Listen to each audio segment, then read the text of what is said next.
እንግዳ ክፍል 5 ተለቋል። ባለፈውም እያጓጉን ነበረ ያለቀው። አሁንም ደግሞ እያጓጉን ነው ያለቀው። መጨረሻው የት ይደርስ ይሆን? ቶሎ ቶሎ ልቀቁልን የሚሉትም ኮሜንታተሮች በዝተዋል። እንግዲህ መሲ ቀጣይ ደግሞ ይታወቅባታል ብዬ አስባለሁኝ። ምክንያቱም መሲ ከጓደኛዋ ስታወራ ደግሞ የልጅቷ መታ ደግሞ ለጋሽ ምንድን ነው የምትነግረው ብላ ትናለቻቸው፣ አፋጠጠቻቸው። መሲና ጓደኛዋ ሲያወሩ የነበረው እንዴት ብዬ ወንድሜ አሁን ጠፍተዋል፣ ከዛ በኋላ አሁን እንዴት ብዬ እንደው እንኳን እኔ ለሱ ብቻ በነገርኩት አቅፌው አውቄ ነው ብዬ በነገርኩት ብላ በጣም አለቀሰች። ከዛ ደግሞ ይሄን ሁሉ የሰራሽውን ገደል እንዳትከቺው አሁንም ቢሆን ደብቀሽ ቀረጫትና ከዛ በኋላ ለጋሼ ታሳየዋለሽ፣ ከዛ ቢያቆም ችግር የለውም ስትል ያው ልጅቷ መጣችባት ማለት ነው። ያ ልጅ ደግሞ አባቱ ሞቶ ያው ልክ ሊያስረዳው ሊነግረው ሲል የኑኑ ወንድም ጠፋ ማለት ነው።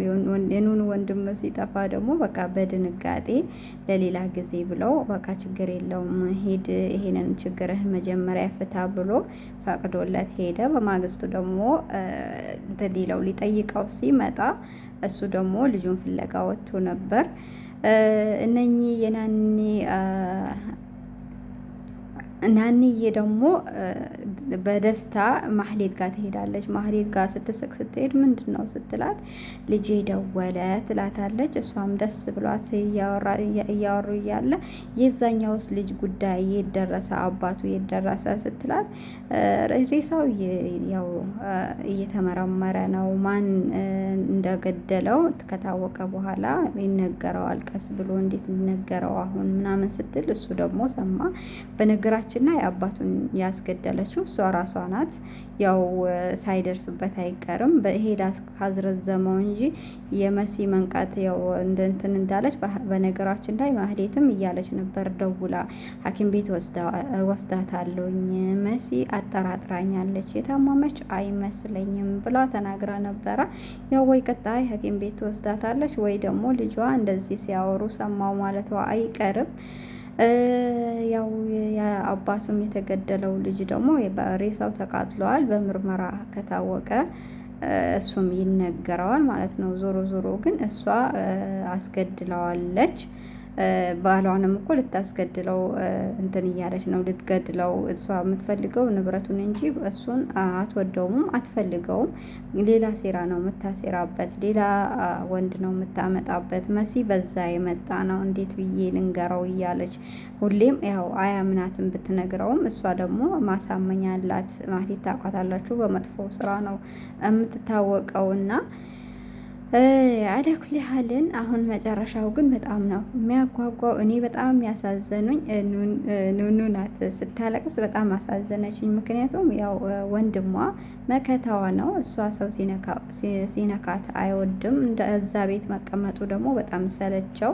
ያቺ ደግሞ መታ መርዟን እየረጨች አላስቻለውም። ከተቀመጥኩኝ ያው የሆነ ነገር ውስጥ ሳልገባ በፊት ብሎ ነው በእናቱ ተደብቆ የሄደው። እና ደግሞ ያው መጨረሻ ላይ ልጁ ግን በነገራችን ላይ አልሞተም።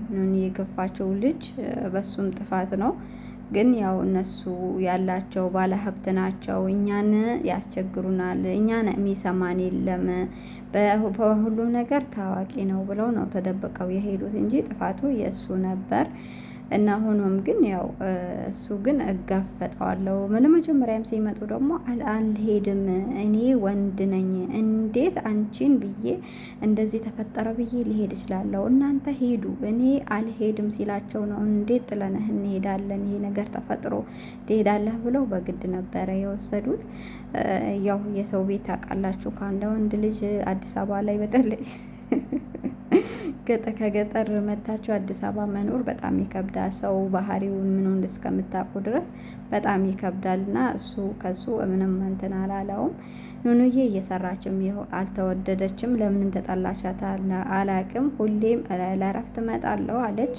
ግን እንደዛም ሆኖ ደግሞ አላመነቻትም። አይ ሁለት ያው በእናቷ ነው የወጣችው፣ እሱ በአባቷ ሳይሆን አባቷ ግን ምርጥ ነው፣ እንግዳ አክባሪ ነው፣ በጣም ደስ የሚል ባህሪ ያለው ግን ያው ዞሮ ዞሮ እሱንም ደግሞ አትወደውም፣ ልታስገድለውም ብዙ ነገር ታደርጋለች።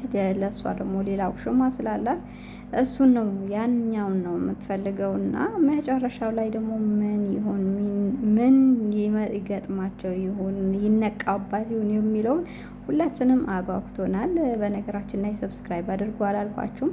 ለቤት አዲስ የሆናችሁ ሰብስክራይብ አድርጉ። አዳዲስ መረጃዎችን በምሽቱ 2 ሰዓት ይዘንላችሁ እንመጣለን። ላይክ ሰብስክራይብ ማድረጋችን አትርሱ። መልካም ምሽት ይሁንላችሁ። በሌላ ቪዲዮ እስከምንገናኝ ደህና ቆዩልኝ ያልኩኝ በዚህ እሰናበታችኋለሁ።